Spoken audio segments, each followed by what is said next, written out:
At 4:30 in the morning, the air at Naval Base Coronado hung thick with salt and heat. The floodlights cut through the mist, casting long shadows over the gravel track where 30 SEAL candidates stood in formation. Boots shifted. Breaths fogged and vanished. The quiet broken only by the hum of generators near the obstacle lanes. At the front of the group stood Lieutenant Commander Erin Vale, her uniform unadorned, her frame compact and balanced like a coiled spring. She had been reassigned to the training command only a month earlier after a field injury had ended her operational deployment. Some saw her presence as symbolic, others as unnecessary.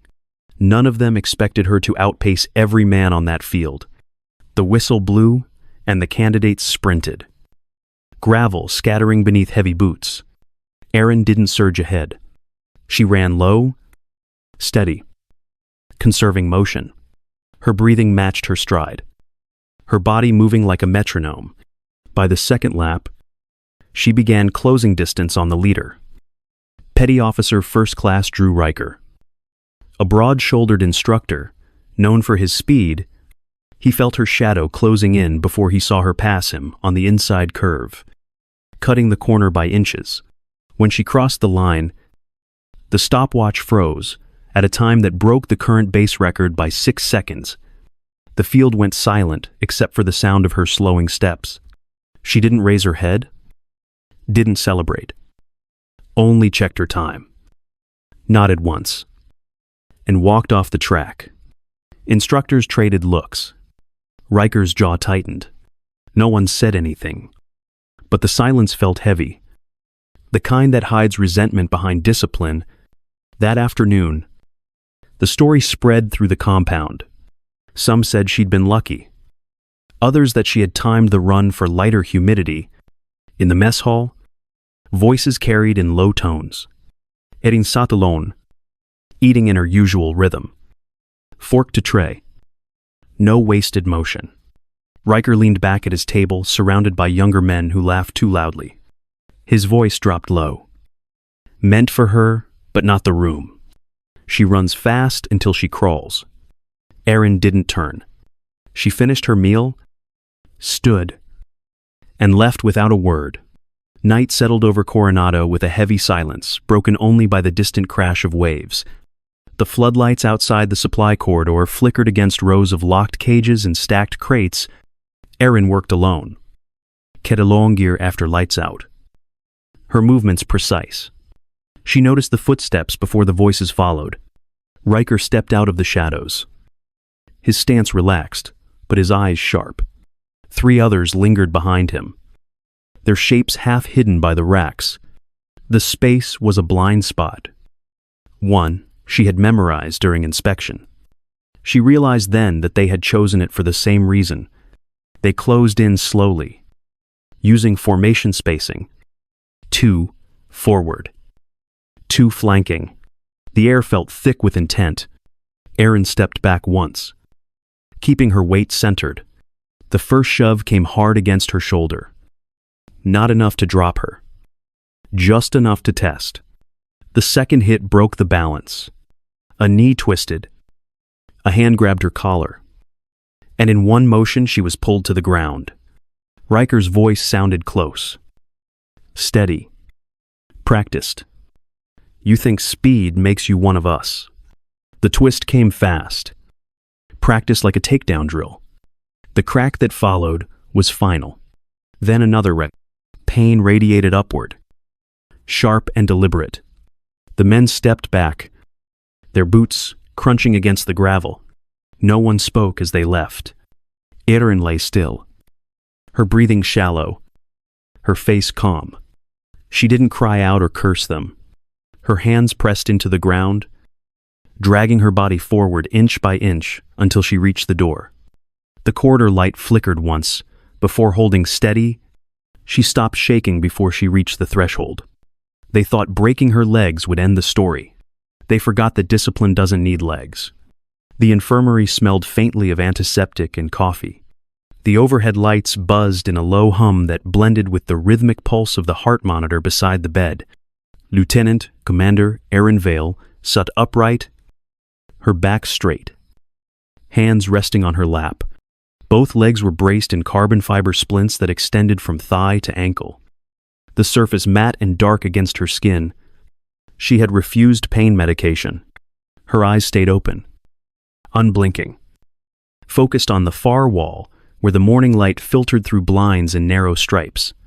Commander Holstrom entered quietly, the door closing with a soft click behind him.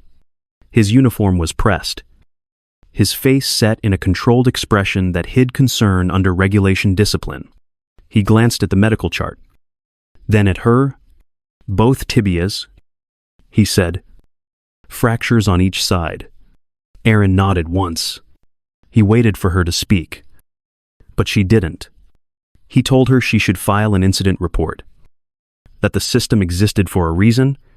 Erin met his eyes with calm certainty. I didn't come here to prove weakness, she said. Her tone was level, her posture unbroken. Holstrom exhaled slowly, his jaw tightening as he paced once beside the bed. You can't train on broken bones? She looked back at the window. They'll heal. Discipline doesn't. Later that night, the infirmary was silent, except for the muffled steps of a corpsman on rounds. Erin sat alone. The lights dimmed. A small toolkit on her tray table. She studied the brace around her left leg, tracing its hinge joint with her finger. The design was standard issue, built for rehabilitation, not movement. She reached for a torque driver, the metallic click echoing softly in the quiet room. One by one, she loosened the pivot screws, removed the inner supports, and replaced them with carbon struts scavenged from an old mobility harness stored in the maintenance locker. Each modification was deliberate, tested, tightened, and logged in her mind like a mission checklist. The following evening, she made her way to the maintenance bay, moving slowly on crutches. The room was cold, filled with the smell of lubricants and metal. Training mats leaned against one wall, and boxes of disassembled SEAL gear were stacked in ordered rows. She pulled open a crate, marked for decommission, and lifted out a recoil dampening plate from an M4A1 stock assembly. The weight felt perfect. Using a hex driver, she bolted the plate to the rear joint of her right brace to reduce impact shock when pivoting. She tightened the screws until the carbon flexed just enough to respond to her movement. Her breathing stayed steady, each motion efficient and quiet. She worked with the precision of a field technician, not a patient. By 2 a.m, the base had fallen silent. The floodlights outside Reflex Bay 3 cast a dim glow through the high windows. The sign on the door read, "Closed for maintenance." But she had already overridden the lock hours earlier. Inside, the room was empty, except for a row of padded dummies and the faint reflection of her silhouette in the glass. She positioned herself on the mat, brace locked, crutches balanced. Her first motion came slow, a pivot on the left leg, elbow strike to the dummy's center line, recoil, then reset. The sound of metal against foam filled the air in a rhythm that matched her breath. She shifted weight to the right, used the crutch as leverage, and executed a low sweep that would have taken an opponent's legs from under him. Every movement came from calculation, not power. Sweat gathered along her hairline, sliding down her temple. But she didn't stop. Her body adapted to the rhythm of effort and balance, her focus narrowing to the sound of contact and breath. Her braces clicked with each rotation, the timing precise, almost musical. The repetition continued until her arms trembled with fatigue. Outside the bay, footsteps passed once, then paused. Whoever it was stood still for a moment, watching through the narrow window. Before turning away, she didn't notice. She was too busy refining the motion, too absorbed in learning where her limits began and ended.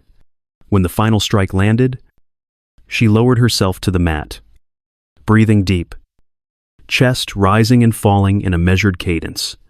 The silence afterward felt earned, not empty. She rested both hands on her braces, flexed her ankles, and stared at the ceiling. The pain was constant, but it no longer felt like an enemy. It was data. Feedback. A system she could master. Pain taught her physics. Silence taught her timing. Reflex Bay 2 was silent except for the faint hum of the overhead lights. The room smelled faintly of rubber mats, metal, and sweat from drills that had ended hours earlier. Floodlights flickered across the padded walls, revealing suspended dummy rigs and scuffed floors where hundreds of training sessions had been fought and forgotten. It was near midnight, and the only people left inside were the range safety officer, the combat camera operator, and the small group preparing for the final clearance drill. The setup looked routine, but the tension underneath it wasn't. Lieutenant Commander Erin Vale stood at the far end of the bay, braces hidden beneath her uniform trousers, one hand gripping a titanium crutch she had modified for leverage and control. Petty Officer First Class Drew Riker stood across from her with 3 teammates, their faces unreadable behind the calm they wore like a uniform. The range safety officer ran through the checklist, his voice crisp and steady. Range is hot. The operator confirmed the live feed. A red light blinked to life on the camera mount. The air seemed to thicken in the second before the buzzer sounded out of comm. Erin steadied her breathing, keeping her weight centered through the reinforced brace that anchored her stance. The buzzer went off with a sharp beep, and movement exploded across the room. The first man came in fast. Textbook form. A straight-line charge meant to overwhelm her before she could counter. Erin didn't resist. She stepped half an inch to the side, pivoted on her left brace, and redirected his momentum using his own velocity. Her elbow came up hard, finding the collarbone with surgical precision. The impact sounded like a muffled crack, followed by a short grunt. The man dropped to his knees, clutching his shoulder, and rolled off the mat. Erin didn't watch him go. Her focus had already shifted. The second attacker came from behind, his boots squeaking against the padded floor. He went for a rear grapple, aiming to pin her arms before she could use her legs. She dropped her weight immediately, letting gravity take control. The reinforced brace locked at the right angle, absorbing the pressure. She rotated her torso, using torque through her hips to throw him off balance. He hit the ground hard. She followed through with a controlled knee drop to keep him down, then rolled clear to regain position. Her breathing stayed even, every exhale measured, her movements as fluid as they were, deliberate. Riker moved next, signaling the last man to flank left. It was a coordinated maneuver, something practiced enough to look effortless. They came at her from both sides, trying to split her reaction time. Erin waited until the last possible second. She let the crutch fall from her hand, its metallic clatter echoing through the bay. As Riker reached for her shoulder, she swept her reinforced brace behind his shin, hooking the joint and pulling it backward. At the same time, she pivoted forward, using the shift in weight to drive her shoulder through his center of gravity. He went down with a sharp thud, his forearm twisting awkwardly beneath him. The sound of bone giving way was brief but final. The last attacker hesitated for half a second, then lunged anyway. Erin ducked under his swing, brought her elbow up to his ribs, and finished with a sweep that left him flat on the floor. For a moment, the only sound was breathing. The range safety officer stood frozen beside the control panel. The camera operator didn't move, eyes locked on the live feed as if unsure whether to keep recording. Erin adjusted her stance, one hand finding her balance on the mat. She didn't gloat or look around for approval. Her chest rose and fell in slow, controlled rhythm. Sweat beaded at her temple, but her gaze stayed steady. The safety officer broke the silence first. Maintain stance. His voice cracked slightly before returning to its usual calm.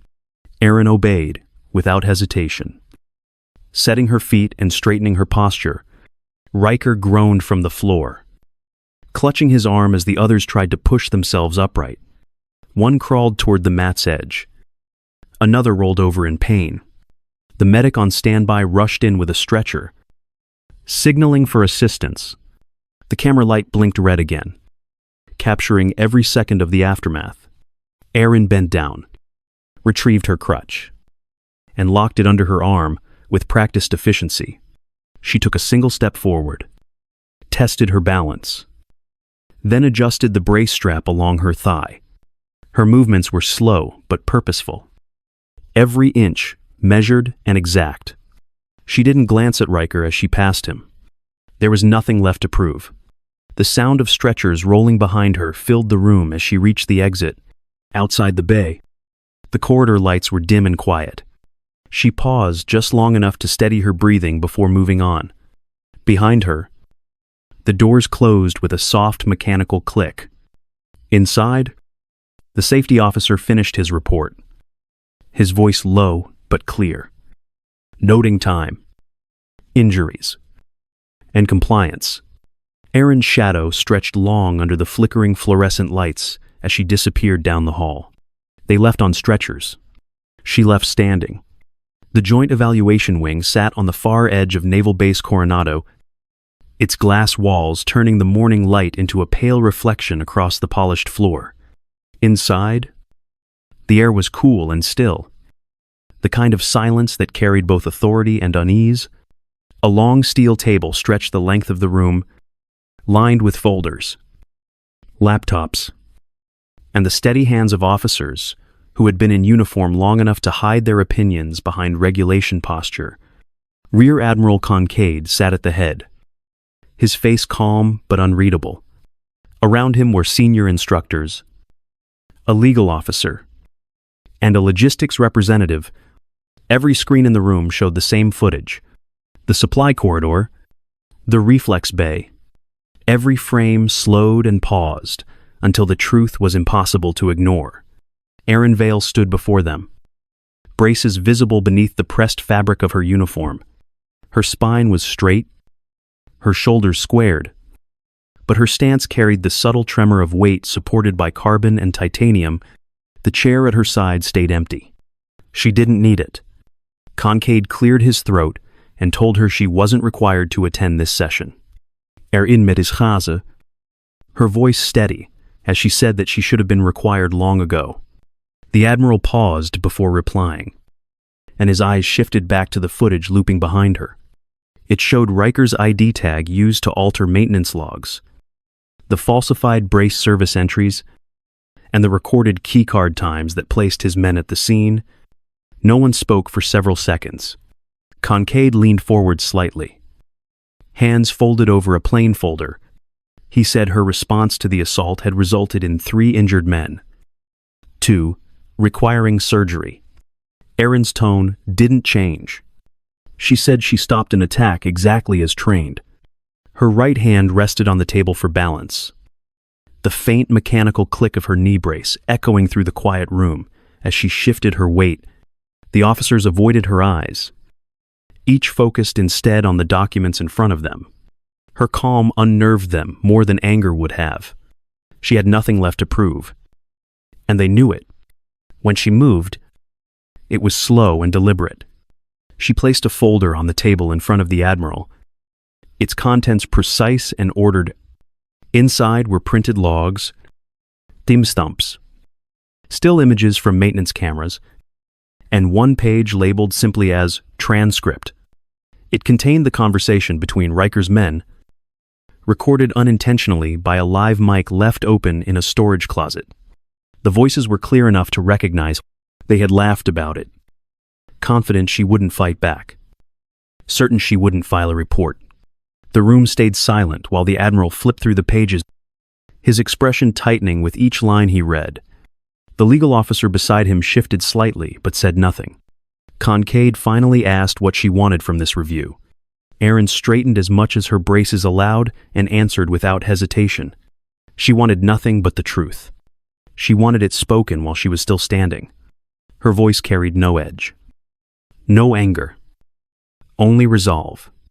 For the first time since the meeting began, a trace of respect replaced formality in the Admiral's expression. He glanced around the table, and one by one, the other officers began to nod, slow and deliberate, like men who had finally remembered what integrity looked like. The meeting adjourned without ceremony. No one clapped. No one congratulated her. The door opened with a soft hiss, and Erin stepped through it, her braces tapping against the tile floor in a steady rhythm that filled the hallway. Behind her, the sunlight cut across the glass wall, casting long beams that reached the far side of the room. She didn't look back. She didn't need to. Her steps were quiet but certain. Each one, a reminder that strength wasn't something you proved once. It was something you lived. Sometimes justice isn't granted. It's reclaimed. The sun rose slowly over the Pacific at 6:30 in the morning. Cutting through the haze that hung above Naval Base Coronado, the first light hit the metal railings along the parade grounds, turning them a dull gold. The air carried salt from the ocean and the faint hum of generators that powered the nearby training bays. The ground was damp, gravel, still dark from the night air. Lieutenant Commander Erin Vale walked the perimeter trail alone, her pace steady, the rhythmic click of her titanium braces marking time against the quiet morning. Each step was deliberate, controlled, a pattern of balance learned through repetition.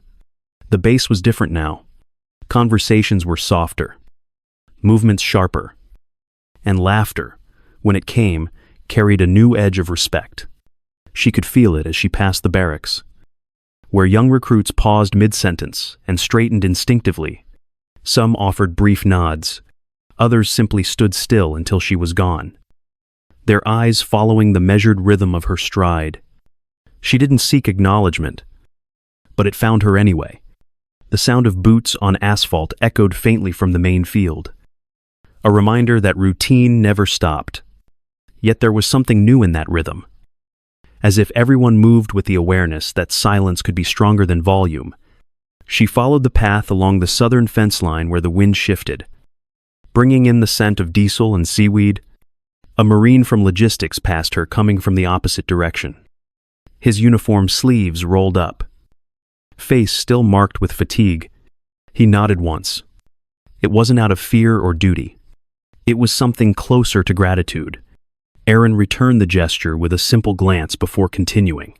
The brace on her right leg clicked against the path, a steady, even sound that matched the calm of her breathing. Ahead, near the personnel gate, she saw Riker sitting alone on a bench, his arm in a cast that rested across his lap. His uniform was pressed and clean, but his eyes stayed fixed on the gravel. Naval Base sat beside him, the kind issued during transfer. He didn't look at her, and she didn't stop. The space between them was filled with everything that didn't need to be said. Justice had already found its place. She walked past him, the sound of her steps fading into the hum of the morning. A few minutes later, Petty Officer Lauren caught up with her. She matched Erin's pace easily, boots crunching in rhythm beside her. The younger woman broke the silence first, her voice low and careful. "The base feels quieter today," she said. Erin's eyes stayed forward. "They'll find their voices again," she replied, "and hopefully use them better." Lauren nodded, glancing sideways with a faint grin. "Guess they finally learned the first rule," she said. Erin asked which one without turning her head. "Never underestimate a SEAL," Lauren answered. For the first time that morning, Erin smiled, just enough for it to reach her eyes before fading again. The quiet between them felt natural, filled with understanding instead of words. They walked together until the trail split near the Central Administration Building. Lauren peeled off toward the training wing while Erin continued straight. Inside the admin block, the walls were lined with rosters and whiteboards marked with tasks. Erin stopped at one, reached for a pen, and drew a single clean line through her section of the morning schedule. No ceremony, No speech. Just the completion of something that didn't need attention. As she turned to leave, sunlight filtered through the glass door, stretching across the polished floor in thin lines. Outside, the sound of the base waking up grew louder, boots moving in formation, distant commands carried by the wind. The ordinary rhythm of discipline resuming its course. Erin stepped back into the light, the soft click of her braces blending with the noise of a place that had learned something it couldn't unlearn. Discipline doesn't shout. It teaches. Strength isn't loud. It lasts.